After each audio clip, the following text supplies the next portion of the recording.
Alright, this is our first video of Unit 2. So in 2-1, we're just relearning right triangle trigonometry. Relearning, I say that because we've seen this before. We've seen some of it before. With that said, as I look at this stuff, the first three, the three standard trig functions would be sine, cosine, tangent. I think we all have a pretty decent handle on that. But what we did learn in class, or I learned in class, is that you guys have not seen those inverse trig functions known as cosecant, which would be our first one here, secant, which is the inverse of cosine, and cotangent.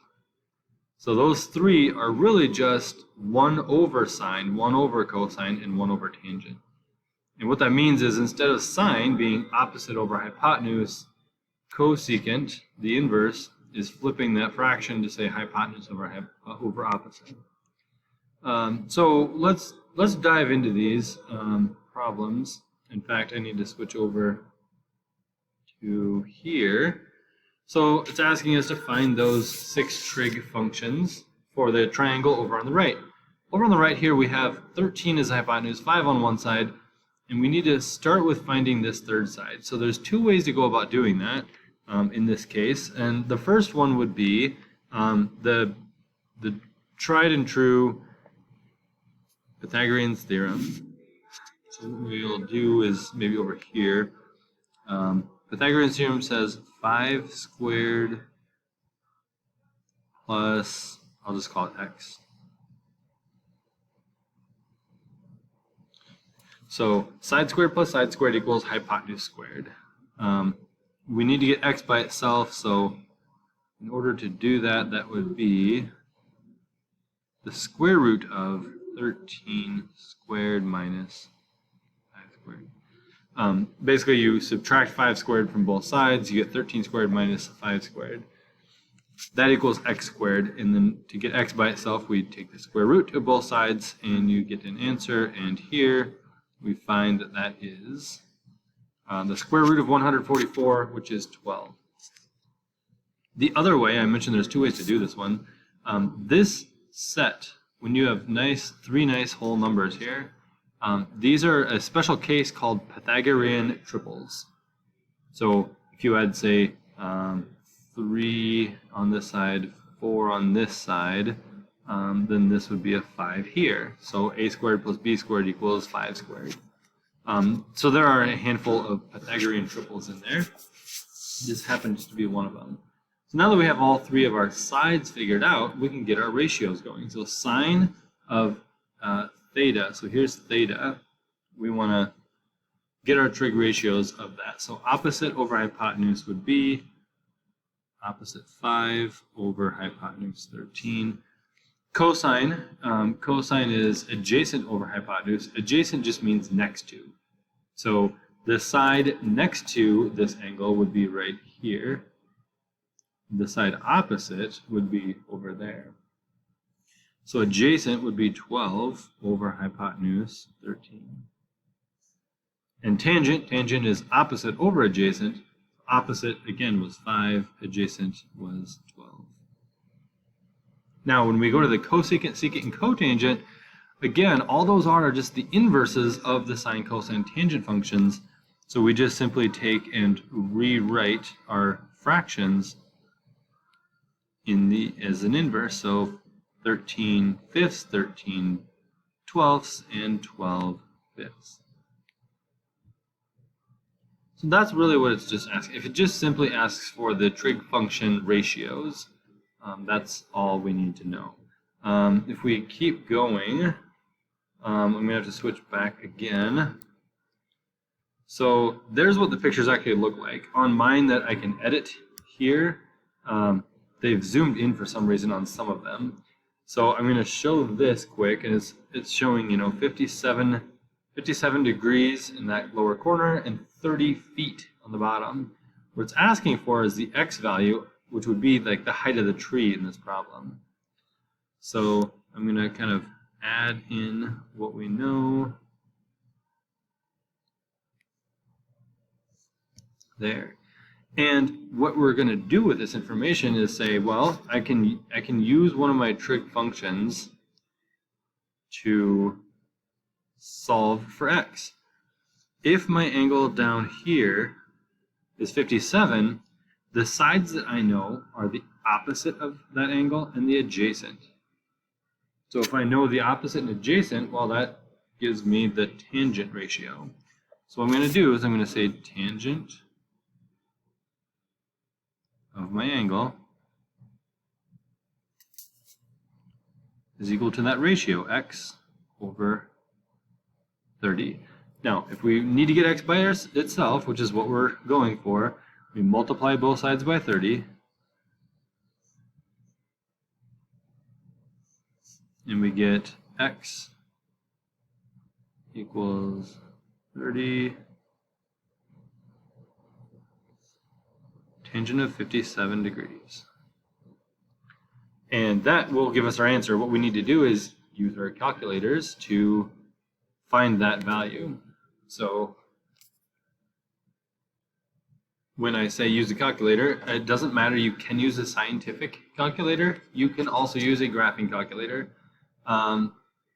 Here I'm going to demonstrate on this. This would be the equivalent of a TI-84. So it is a graphing calculator.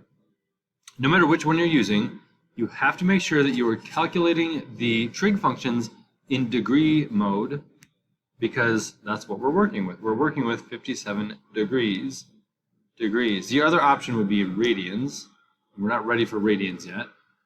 So on a graphing calculator, to check that, come over here to the mode button, click on that, it turns on our mode settings, and we want to arrow down to see we've got radians and degrees. Right now, the dark background is behind radians, so that means we're in radian mode. We don't want that.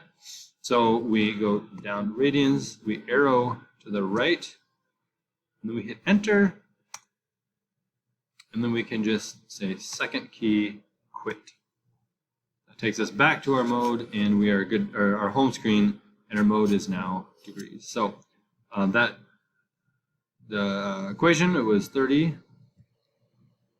times tangent of 57 degrees. Now, it automatically started a parenthesis, so I will close that parenthesis just out of good habit.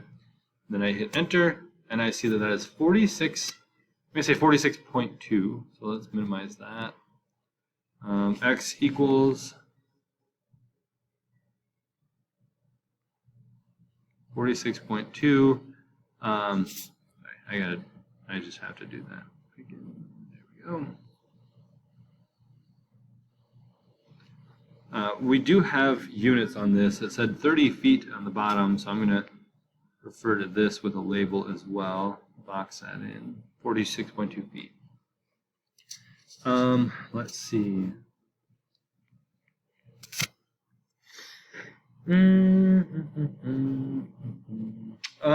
We've got kind of two more examples that we can go through here. Let's skip ahead. If we have time, we'll do that stairwell one. But this one here, this guy in a ladder, is amazingly huge guy. In fact, in class we discussed this, but if you measure across, he was approximately in this image a 10-foot person, which kind of makes me wonder, is it really that realistic? But nonetheless, I like this problem because the unknown is not a side length, but rather an angle. And this is a good way to, good example to learn how to do these types of problems. So in this case, and it just so happens that we again have a side length 6 and a side length 15. So we don't have the hypotenuse, but we also don't need it. What we need is to say that the tangent ratio of some angle x, the ratio is 6/15, opposite over hypotenuse. But now here's where, how do we get x by itself, right? Algebraically, that's all we're trying to do, every single problem, get x by itself. Well, typically that's like maybe up here, so like 2x equals 8, right? To undo the 2 times x, we undo multiplying by dividing. So we divide by 2, and x now is by itself. We can do the same thing with dividing, multiplying, subtracting, and adding. But when it comes to tangent of an angle, we don't divide, like, you don't say you divide by tangent, like that's not how that works. What we do is it's called the tangent inverse, or well, arctan is the best way to call it. So what it looks like would be, let's see if I got room here. We take the tan inverse of tangent of x. Okay, but just like over here on this problem, I said, well, we undo the 2 times x by dividing by 2. But what we do to the one side of the equation, we have to do to the other to keep it balanced. So if we took the tangent inverse of tangent of x on the left side, we also take the tangent inverse of the right side. So the tangent inverse of tangent of x just reduces to x.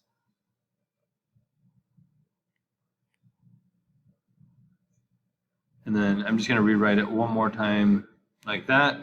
And then that equation, tangent inverse 6/15, is something you can plug in your calculator. Again, making sure that you are in degrees mode. So just to be sure, I check that. To get tangent inverse, it's right here above the tangent key. So second tan of 6/15. So we're not putting an angle in there, we're actually trying to find the angle. I always close that parenthesis again and then I hit enter. I get 21.8. So x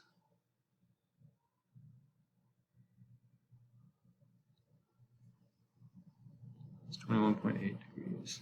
And that is how you solve for a missing angle. That's a 12-minute video, so I'm going to stop there. We'll do some more practice problems from the notes here in the next video.